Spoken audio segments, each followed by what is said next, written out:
Hey, what's going on out there, YouTube family? This is Samuel Legge here representing Team JVS. I'm back here again for another movie review. Now, this is a slew of 5 different films. Some a little bit longer than others, but the first one, which is Mangrove, this is all directed by Steve McQueen.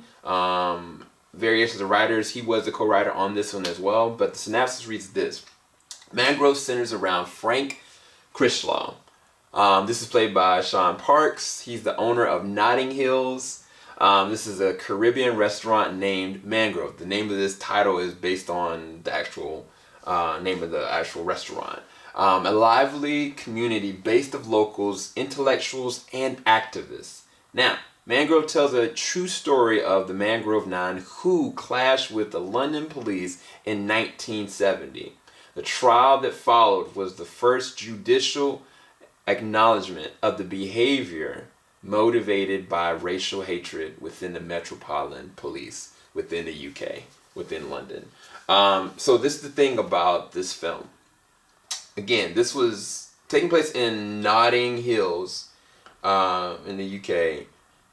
It starts at about 1968 when it first starts. And the first shot you see the guy Frank. He's kind of just playing dice, playing cards, chilling. And he kind of just like walks out and it spans out. One of the things about Steve McQueen, if you don't know, if you haven't seen any of his films, like he knows how to pull some amazing cinematography out of the most simplistic of moments. And this was one of those moments where it just kind of pulls out that classic kind of 80s kind of shot. But you knew from that pull out, as soon as Frank got to the shop, that Frank, it was a lot of different things that is the embodiment of this character, Frank. 1, he's a hothead. 2, he's very passionate. 3, he actually does care. He actually does listen. But he is also the connective tissue by all of these. And Sean Parks kills it. I mean, he really does kill it. There's moments where I was like, Frank, you gotta do better. There's moments I was like, Frank, you gotta calm down. There's moments like, Frank, you tell him. There's moments where I was like, what is he supposed to do? Like, given the circumstance of what he's being put in, what he's having to do. Like, throughout, this is an ever-revolving door where it's just a man that's wanting to just sell cuisine, Caribbean food, to the community, to anybody that's available. He was not racially biased to anybody, but it was continuously hammered and hammered and hammered. The racial discrimination that he was going through and the indignation of everything he was going through, just being black and doing this. And there's a character that it was played by Sam Spruill by the name of P.C. Prouley. And P.C. Prouley probably, I mean, it's weird, man, because he plays a hateful, wicked character. Straight up. Like, I mean, there's no ways of cutting it. But he's hateful in ways that's conniving and snake-like. It's not like he's doing things concurrently. It's all meticulously done, intentionally done, and all spread out through hate and with a racial bias with everything that he feels like he's allowed it to do, and which makes this so much more of a hard prospect to even realize that this is based on reality of like that happened. This is actually based on a real story, given the circumevents of different situations where, you know, different law enforcement members have gone outside of what their mandated responsibilities have been, and things have gone awry. And this is just it was hard. It was hard to watch where you have a very few amount of law enforcement officers that take things the wrong way, and what that does to the atmosphere that happens out of a racial bias perspective and hate and malicious intent in the heart. And you see it. Like, there's moments in this, like if you've looked at the movie The Trial of Chicago 7, the riot process of what was happening in that riot was really hard to watch. But this, because Steve McQueen knows tone and pressure, and he knows how to really make you feel anxious and anxiety ridden, I was biting my nails. My chest was like doing this. There was never a moment that because I didn't know the history, one. And if you don't know the history, this makes this so much more intense in and of itself, because you don't know where this is going to go. You don't know who could get killed. You don't know who could get hurt. You don't know who could get worse than those things.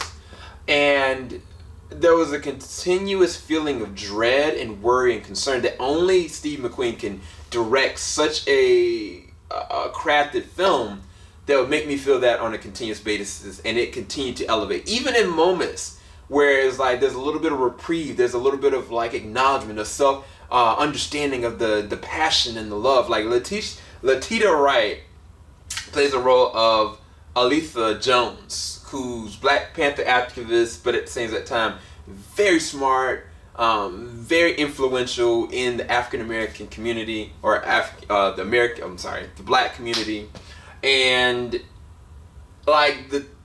she kills it.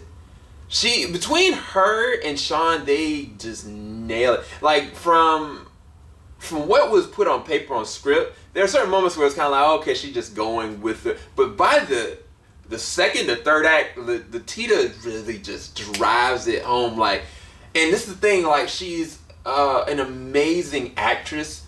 And I am a little bit biased because she's an awesome woman of God as well. But the passion and the love and the concern and the pushing of the elevation of what was really happening, she pushed that along. Like, matter of fact, her and Sean Parks played off of each other on a lot of different amazing scenes in the back half of the film. They're set up excellently in the very beginning, because the very beginning, things are cool. Like, things are like, everybody's cool. And I think that the other thing that builds tension, and another person that does a really good job with this, is Malachi Kirby. He plays the role of Darius Ho. First thing you see with his character, he's on the news. Like, he's making a presentation. He's making activist perspective on what's right, what's wrong, and very well educated. And very beginning, like, he's just really calm, meek, and whatnot. But by the end of the film, the things that are coming out of his mouth, and other characters as well, I was like, anything can happen right now. Like, you could lose your life. Like, this person could really just bury this whole entire thing and shut it down. And I think that between the actors and the way that they're just driving this home, I just felt so much anxiety and worry and concern for what was going to happen. The directing in is just excellent. The execution of the pacing and the process and how these events are happening, I was flustered, I was concerned, I was like outside of myself, because I didn't know, like, please, you guys, like, don't rile up the police, don't do this. But it's like, at the same time, even like, what were they supposed to do? You know what I'm saying? And I think that it's a harsh look on the reality we're in now, in conjunction and comparison to the situations and the foundations of what they're doing even in this trial. Matter of fact, I would say even direct comparison to the things that were happening specifically with Yahya in the trial of Chicago 7. Same exact circumstances, very different timing, very different place, but all through the same exact process of what is right, what is wrong. And us as a collective, not just Black people, but everybody, putting their trust in the law and the judicial system and what that means. What can happen when that fails or succeeds. That is the process of this film, and you're not going to know until you just go for the ride. And I think it's a very great film. It's just hard for me. Like, it was hard emotionally, and it was hard on my heart. Like, I was anxiety ridden most of the film, but it was powerful performances, very disturbing imagery, very hard to watch at times. But I think at the end of the day, it was a very gratifying first recollection of this small acts film series. So definitely go and check out Mangrove. I will be checking out that other few very soon. Keep it locked. JVS, we ain't gonna stop. Have a blessing, you guys. Peace.